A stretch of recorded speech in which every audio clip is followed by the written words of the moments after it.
ಕರ್ನಾಟಕ ದಲಿತ ಸಮಸ್ಯೆಯ ರಾಜ್ಯಾಧ್ಯಕ್ಷರಾಗಿ ನಾನು ಮಾತಾಡೋದು ನಮ್ಮ ಕಚೇರಿಯಲ್ಲಿ ಮಾತಾಡ್ತಾ ಇದ್ದೀನಿ. ವಿಷಯ ಏನಪ್ಪ ಅಂದರೆ, ಕುರುಗಲ್ ವೇಮಗಲ್ ಪಟ್ಟಣ ಪಂಚಾಯಿತಿ ಆ ಚುನಾವಣೆಯ ಸಂದರ್ಭದಲ್ಲಿ ಮಾನ್ಯ ಶಾಸಕರು, ಜಾತಿ ಕದ್ದಂಥ ಶಾಸಕರು ಮತ್ತೂರು ಮಂಜುನಾಥ್ ಅವರು ಕೆಲವು ವಿಷಯಗಳನ್ನು ಪ್ರಸ್ತಾಪ ಮಾಡ್ತಾರೆ ವೈಯಕ್ತಿಕವಾಗಿ.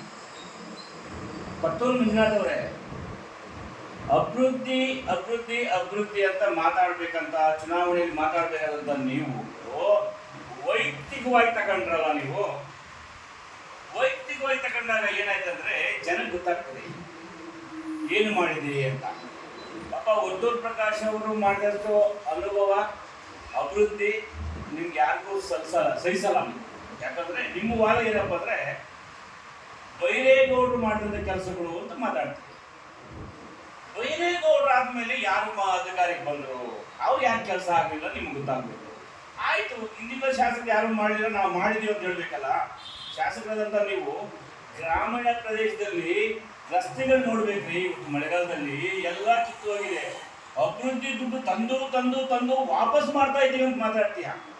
ನೀವು ಶಾಸಕರ, ನೀವು ನಾಚಿಕೆ ಆಗ್ಬೇಕಲ್ಲ ನಿಮಗೆ ಶಾಸಕ ಸ್ಥಾನಕ್ಕೆ. ವರ್ತೂರ್ ಪ್ರಕಾಶ್ ಅವರು ಬಾಡಿಗೆ ಕಟ್ಟಿಲ್ಲ ಅಂತ ಮಾತಾಡ್ತೀಯ. ವರ್ತೂರ್ ಪ್ರಕಾಶ್ ಅವರು ವೈಯಕ್ತಿಕವಾಗಿ ಅವ್ರು ಬಾಡಿಗೆ ಕಟ್ಟಿಲ್ಲ, ಅವ್ರು ಸ್ವಂತ ಸ್ವಯಾಗಿದ್ದ, ಅದು ನಮ್ಗೆ ನಾವು ಮಾತಾಡ್ಬಾರ್ದು. ನಿನ್ನಂಗೆ ಏನಾದರೂ ಜಾತಿ ಕದ್ರ, ನಿನ್ನಂಗೆ ಜಾತಿ ಪ್ರಕರಣದಲ್ಲಿ ಅಪರಾಧಿ ಆಗಿದ್ದಾರಾ? ಹೈಕೋರ್ಟ್ ಚೀಮಾರೆ ಆಗ್ತು, ಸುಪ್ರೀಂ ಕೋರ್ಟ್ ಚೀಮಾರೆ ಆಗ್ತು, ಸೆಷನ್ ಕೋರ್ಟ್ ಚೀಮಾರೆ ಆಗ್ತು. ಇಷ್ಟೆಲ್ಲ ಆದರೂ ಕೂಡ ADGP ಅವ್ರನ್ನ ಕೈ ಕೆಳಗೆ ಇಟ್ಕೊಂಡು ನೀನು ಅಧಿಕಾರಿಗಳನ್ನ ದಿಕ್ತಪ್ಪಿಸ್ಕೊಂಡು ನಾಚಿಕೆ ಇಲ್ದಿರ ನೀನು ಮಾತಾಡ್ತೀಯಲ್ಲ. ನೀನೊಬ್ಬ ಶಾಸಕನ? ದಲಿತ ಜನಾಂಗದ ಅಧಿಕಾರವನ್ನು ಕಿತ್ತುಕೊಂಡಂತ ಭ್ರಷ್ಟ ಕೊತ್ತೂರು ಮಂಜುನಾಥ್ ಅವರು, ಕ್ರಿಮಿನಲ್ ಕೊತ್ತೂರು ಮಂಜುನಾಥ್ ಅವರು ಇದಕ್ಕೆಲ್ಲ ಕುಮ್ಮಕ್ಕು ಕೊಡ್ತಾ ಇರೋದು, ಇವೆಲ್ಲ ಮಾಡಿಸ್ತಾ ಹೇಳಿಕೆಗಳು ಕೊಡ್ತಾ ಇರೋದು, ಜಾತಿಗಳ ಮಧ್ಯೆ ಕುಟುಂಬಗಳ ಮಧ್ಯೆ ಬಿರುಕು ಬೀಳುವಂತ ವಾತಾವರಣ ಸೃಷ್ಟಿ ಮಾಡಿದಾರಲ್ಲ ಮಿಸ್ಟರ್ ಅನಿಲ್ ಕುಮಾರ್ ಅವರೇ. ನಿನ್ನ ಕೊಡುಗೆಗಳೇನಪ್ಪ? KH ಮುನಿಯಪ್ಪನವ್ರ ಮನೆಯಲ್ಲಿ ಒಂದು ಆ ಮನೆಗೆ ಕನ್ನ ಆಗದಂತ ದೊಡ್ಡ ಮನುಷ್ಯ ನೀನು. ಸ್ವಾಮಿ ಸ್ವಾಮಿ ಅಂತ ಹೇಳಿ ಸ್ವಾಮಿ ಜೊತೆಯಲ್ಲೇ ಇದ್ಕೊಂಡು ಸ್ವಾಮಿಗೆ ಬೆನ್ನಿಗೆ ಚೂರಿ ಆಗದಂತ ದೊಡ್ಡ ಮನುಷ್ಯ ಮಿಸ್ಟರ್ ಅನಿಲ್ ಕುಮಾರ್ ಅವರು. ಜನಗಟ್ಟ ವೆಂಕಟಮುನಿಯಪ್ಪನ ನಿಂತ ರಾಜಕೀಯ ಗುರುಗಳು ಎಷ್ಟು ಕಾಪಾಡ್ಕೊಂಬಂದಪ್ಪ ಮನುಷ್ಯನ. ಯೋಚನೆ ಮಾಡ್ಬೇಕು ಇವೆಲ್ಲನೂ. ನಿಮ್ಮ ಅತ್ತೆ ಗಂಡ ಆದಂಥ ನಾರಾಯಣ ಸ್ವಾಮಿ ಬಂಗಾರಪೇಟೆ ಬೇತ್ಮಾಳ ಕ್ಷೇತ್ರದಲ್ಲಿ ಕಾಂಗ್ರೆಸ್ ಕೇಳ್ಕೊಂಬಂದು ದಿವಾಳಿ ಮಾಡಿಬಿಟ್ಟು ಮತ್ತೆ ಬಿಟ್ಬಿಟ್ಟಿದೆಯಲ್ಲ ಕಾಯಕ್ಕೆ. ಅದು ಅಭಿವೃದ್ಧಿನ? ನಿನ್ನ ಅಭಿವೃದ್ಧಿ?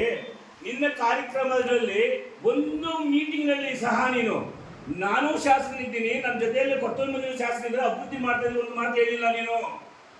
ಶಾಸಕರು ಮಾಡ್ತಾರೆ, ಮುಂಜಾನೆ ಒಳ್ಳೆ ಶಾಸಕರು ಮಾಡ್ತಾರೆ ಅಂತ ಹೇಳ್ತೀಯ ವಿನಃ ನೀನು ಜೋಳಿಗೆ ತಗೊಳಕೊಂಡಿದ್ಯಾ? ಅಭಿವೃದ್ಧಿಗೆ ದುಡ್ಡು ತಗೊಂಡ್ಬರೋದು ಕೊತ್ತೂರು ಮಂಜುನಾಥ್ ಅವರು, ಜೋಳಿಗೆ ಹಾಕೊಂಡ್ಬರೋದು ನೀನು. ಇದು ನಿನ್ನ ಅಭಿವೃದ್ಧಿ ಅಂತ ಮಾತಾಡ್ತೀಯ. ನಾಚಿಕೆ ಆಗಬೇಕು. ಇವತ್ತು ಜನಸಾಮಾನ್ಯರಿಗೆ ಗೊತ್ತಾಗಿದೆ ಹಿಟ್ಲರ್ ದರ್ಬಾರ, ಭ್ರಷ್ಟ ರಾಜಕಾರಣ ಯಾರು ಮಾಡ್ತಾ ಇದ್ದೀರಿ, ಕುತಂತ್ರ ರಾಜಕಾರಣ ಯಾರು ಮಾಡ್ತಾ ಇದ್ದೀರಿ. ಮಿಸ್ಟರ್ ಅನಿಲ್ ಕುಮಾರ್, ಕೊತ್ತೂರು ಮಂಜುನಾಥ್ ಅವರೇ, ಇಬ್ಬರೂ ಕೂಡ ತಕ್ಕ ಪಾಠ ಕಲಿಸಿದ್ದಾರೆ ಕುರುಗಲ್ ಪಟ್ಟಣ ಪಂಚಾಯಿತಿಯಲ್ಲಿ. ನೀವೇ ತಿಳ್ಕೊಂಡಿರ್ಬೋದಷ್ಟೇ. ನೀವು 8 ದಿವಸಕ್ಕೆ ಒಂದು MLA ಆಗ್ಬಿಟ್ಟೆ ಅಂತ ನೀನು ದುರಂಕಾರ ಮಾತುಗಳು ಬೇಡ. 8 ದಿವಸಕ್ಕೆ MLA ಆಗಿದ್ದಲ್ಲ, ಸಿದ್ದರಾಮಣ್ಣ ಅವರ ಆಶೀರ್ವಾದದಿಂದ MLA ಆಗಿರೋದು. ಇವತ್ತು ಅವ್ರನ್ನ ಶ್ರೀನಿವಾಸ್ ಗೌಡರು ಶಾಸಕ ಇದ್ದಂಥ ಸಂದರ್ಭದಲ್ಲಿ ಅವ್ರಿಗೆ ಯಾಮಾರಿಸಿ ನೀವು ಅವ್ರ ಕಪ್ಪು ಚುಕ್ಕೆ ಎತ್ತಿ ನೀನು ಯಾಮಾರಿಸಿ ಟಿಕೆಟ್ ತಗೊಂಡು ಬಂದು ಕಾಂಗ್ರೆಸ್ ಅಲ್ಲಿ MLA ಆಗಲ್ಲ. ನಿನ್ನ ಕೊಡುಗೆ ಅಲ್ಲ ಇದು. ಮಿಸ್ಟರ್ ರಮೇಶ್ ಕುಮಾರ್ ಅವ್ರದ್ದು ಶ್ರೀನಿವಾಸ್ ಗೌಡರು ಭಿಕ್ಷೆ ನಿನಗೆ. ಈ ಭಿಕ್ಷೆನ ಮರ್ತ್ಬಿಟ್ಟು ನೀನು ದೊಂಬರಾಟ ಆಡ್ತಾರಲ್ಲ ಆ ಥರ ಹಣ ಕೊಟ್ಟಿದ್ಯಲ್ಲ. ಕೋಲಾರ ಜನ ಸಹಿಸೋದಿಲ್ಲ. ಇವತ್ತು ಕೂಡ ದಲಿತರಲ್ಲಿ ಎದುರಾಕೊಂಡ್ರೆ ನಿಜವಾಗ್ಲೂ ನೀನು ಬದುಕುಳಿಯಕ್ಕೆ ಸಾಧ್ಯನೇ ಇಲ್ಲ. ರಾಜಕಾರಣದಲ್ಲಿ ಇರಬೇಕಾದ್ರೆ ದಲಿತರ ನಿನ್ನ ಜೊತೆಲಿ ಇರಬೇಕು. ಗ್ಯಾಪ್ ಇಟ್ಕೋ. ಯಾವುದೇ ಒಂದು ನಾಮನೇ ಬರಲಿ ಎತ್ಕೊಳ್ಳೋಕೆ ಅವ್ರಿಗೆ ಕೊಡಬೇಕು ಇವ್ರಿಗೆ ಕೊಡ್ಬೇಕಂತ ಮಾಡ್ತೀಯಲ್ಲ. ಯಾಕ್ರಿ ನಿಂಗೆ ದಲಿತರು ಯಾರು ಕಾಣಿಸಲ್ವಾ? ದಲಿತ ಲೀಡರ್ ನಿಂಗೆ ಸಪೋರ್ಟ್ ಮಾಡಲಿಲ್ವಾ? ಸೀನಿಯರ್ ಮೋಸ್ಟ್ ದಲಿತ ಲೀಡರ್ಗೆ ಒಬ್ಬ MP ಟಿಕೆಟ್ ಕೊಡ್ತಂತ ಯಾಮಾರಿಸ್ತೀಯಲ್ಲಪ್ಪ ನೀನು. ಕೊತ್ತೂರು ಮಂಜುನಾಥ್, ಅನಿಲ್ ಕುಮಾರ್ ಅವರೇ, ಗ್ಯಾಪ್ ಬರಲಿಲ್ವಾ? ರಮೇಶ್ ಕುಮಾರ್ನ MLC ಮಾಡಿ ಮಂತ್ರಿ ಮಾಡೋಕ್ಕೆ ನೀನು ಬಾಯಲ್ಲೇ ಬರಲಿಲ್ಲ ಅಲ್ಲ ರೀ. ನಿಮ್ಮ ಬಾಯಲ್ಲೇ ಬರಲಿಲ್ಲ. ರಮೇಶ್ ಕುಮಾರ್ ಅಂತ ಮುತ್ತಜ್ಜಿ ರಾಜಕಾರಣಿ ಈ ಜಿಲ್ಲೆಯ ಪ್ರಬುದ್ಧತೆ ಉಳಿಸ್ಕೊಳ್ಳೋ ಮನುಷ್ಯನ ಬಗ್ಗೆ ನೀನು ಬ್ಯಾಟಿಂಗ್ ಆಡಲೇ ಇಲ್ಲ.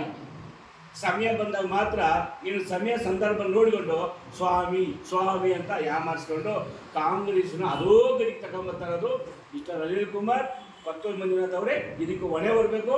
ಮುಂದಿನ ದಿನಗಳಲ್ಲಿ ಜನ ನಿಮ್ಮನ್ನು ಸಹಿಸೋದಿಲ್ಲ. ಜೈಲಿಗೆ ಹೋಗೋ ಕಾಲ, ಪತ್ತೂರು ಮಂಜುನಾಥ್ ಅವರೇ, ನಿಮ್ಮ ಪ್ರಕರಣದಲ್ಲಿ ಜೈಲಿಗೆ ಹೋಗೋ ಕಾಲ ಹತ್ರ ಬರ್ತಾ ಇದೆ. ಕೌಂಟ್ ಡೌನ್ ಸ್ಟಾರ್ಟ್ ಆಗಿದೆ. ಕೆಲವೇ ತಿಂಗಳಲ್ಲಿ ನಿಮ್ಮ ಮೇಲೆ ಕಾನೂನು ಕುಳಿಗೆ ಬೀಳ್ತದೆ. ನಿಮ್ಮ ಮೇಲೆ ವಿರುದ್ಧವಾಗಿ ಇವತ್ತು ಏನು ಕೋರ್ಟ್ಗೆ ಅಪೀಲ್ ಹೋಗಿದ್ರೆ ಯಾಮಾರಿಸ್ಕೊಂಡು ಅದ್ರ ವಿರುದ್ಧವಾಗಿ ಬಾಬಾ ಸಾಹೇಬ್ ಅಂಬೇಡ್ಕರ್ ಸಂವಿಧಾನ ಸುಭದ್ರವಾಗಿದೆ. ಕಾದ್ ನೋಡಿ ನಿಮ್ಗೆ ಶಿಕ್ಷೆ ಆಗೋದು ಗ್ಯಾರಂಟಿ.